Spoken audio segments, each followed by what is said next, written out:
Hey guys, how's it going? So, very excited because I got a new laptop.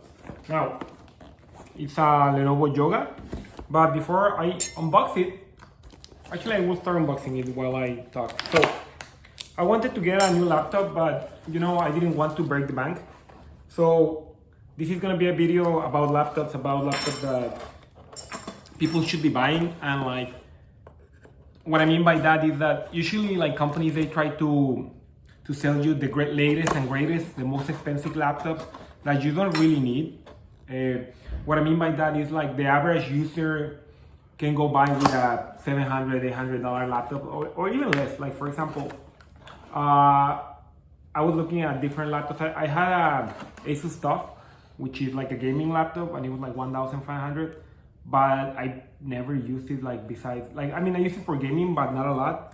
And I was like, why do I have that? So I sold it and I decided to start hunting for a laptop that was compact. It had powerful specs and that wouldn't break the bank. So I got this Lenovo Yoga for $35. So it was a really good deal. I got it from Best Buy. It's a 16 gigabytes of RAM, 512 gigabytes of SSD drive. Then it's also AMD Ryzen 7, the 5700 processor, and it has an AMD integrated graphics. And this is the perfect size of a laptop for a student going back to school, because one, is not too expensive. Two, it's basically everything you will ever need in a laptop. And three, you can actually play some pretty good games in this little thing. So I'm very excited for this. Other laptops that I was looking at are the Dell XPS, the Lenovo ThinkPad, the Carbon, and I also look into HP Envy. One thing that I recommend is if you don't really need it, there's no really a reason to buy the latest and greatest. So this is a 2020 laptop, so basically it's 8-10 months old, which basically from 1,200 in 1 year dropped to 700, which is crazy because these specs are great, and the laptop is compact, it's nice, it's everything you need. And the same with the XPS and all the other laptops that I talked about. If you should get 1 or 2 years older, you will get a great laptop for half of the price that the newest one is. And that's stupid because these models are really, really capable. So I would recommend, if you're looking for a new laptop that will not break your bank, look for something that is at least 1 or 2 years older.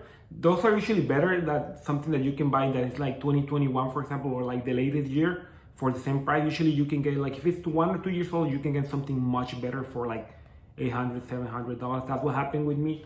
And also it is helped that this was in a discount on the Best Buy page. For some reason it was going from, I think it was $899, $900, something like that, to this price.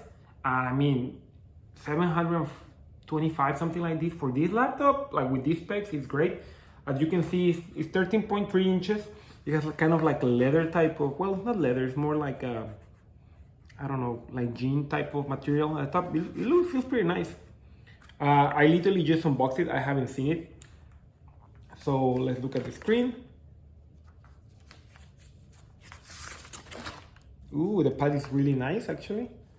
The screen is 13.3 inches, which I feel this is the perfect size for to be carrying around because it's not too heavy. It's very compact. From what I've read, it also has really good battery life. The charger should be here inside somewhere. Here is the charger. Really compact, really nice. Oh, I missed the other part. Sorry, here it is. It connects through USB-C, so that's good. Yeah, and that's pretty much it. Again, I think this is a really good laptop for the price. And I don't really see a reason to buy something more expensive if you don't really need it. If you're a hardcore gamer, then yeah, get yourself even then I would get myself something like the ROG Zephyrus, the 14-inch one. But for most people who travel, or for example, for me, I don't go to school anymore, but I like going to libraries or to coffee shops and just be working there. you get something, you can get something like this for a really good price. Also, like the one computer that I really like, and that was like on my top getting, was the MacBook, the Air, because like the M1 chip is really powerful, plus you know the specs and all the benchmarks were really good for that computer. But the problem specifically for me, and I bet for a lot of engineers, is compatibility, because the M1 cannot run like programs like Ryzen or like Enercal or Revit or AutoCAD, because they're just not supported by that. So that was a problem for me, because I really wanted to get the M1.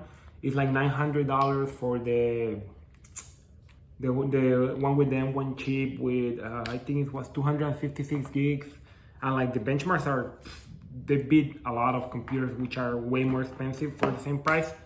But because of compatibility, I decided to get this one, which I mean I still think is a really good deal.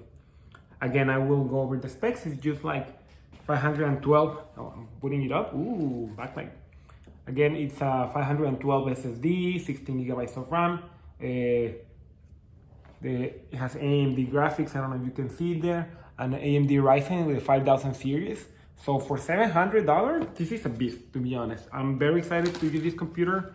And if you have, and I've read really good things about the keypad, and like just from playing around with it, is really nice. The overall build quality seems great. I wish you had a little. I'm Cortana, and I'm here to help. Hey Cortana. A little sign in here, a touch of Wi-Fi there, and we'll have your PC ready for all you plan to do. I wish it had a little Use bit. your voice or the keyboard along the way, and if you'd like me to stay quiet, just let me check her out. I wish it had a little bit more ports, because specifically like for, I like having like micro SD ports, and it doesn't. This one specifically does not have that. It has two Type-C ports, two regular USB ports, and a headphone jack, and that's pretty much it. But I mean, I think that won't be a problem. So far, I really like it. I basically like the size, the screen quality seems pretty good, like bright enough for me. And yeah, let me know your thoughts. Again, like other computers that I saw that had really good reviews, and that a lot of people say they're really good for you know, for this price range and for students in general, are the Lenovo X1, the Carbon. But check the year, because a lot of sellers, especially on eBay, they sell you and they don't specify the year. So you buy it and it ends up being like a super old computer, so you don't want that. The Carbon, the LXPS, I personally really like the HP Spectre, the 2020 model, but it was still a little bit expensive. It was like $1,000, but that computer was super sleek if you're into that. The M1, if you don't really use like design programs like Revit or AutoCAD, stuff like that, that would be my first choice actually. That computer is super good. All right, and I know I haven't been making a lot of videos, but I'll try to do a little bit more. Hope you enjoyed this video, and let me know what laptop do you like. This one, for this price, is great. Check the Best Buy page. I will put a link in the a link to buy this computer in the description below. And if you like this video and you want to check other videos on, like, you know, computers, engineering, or watches too, subscribe to my channel, guys. Have a good one.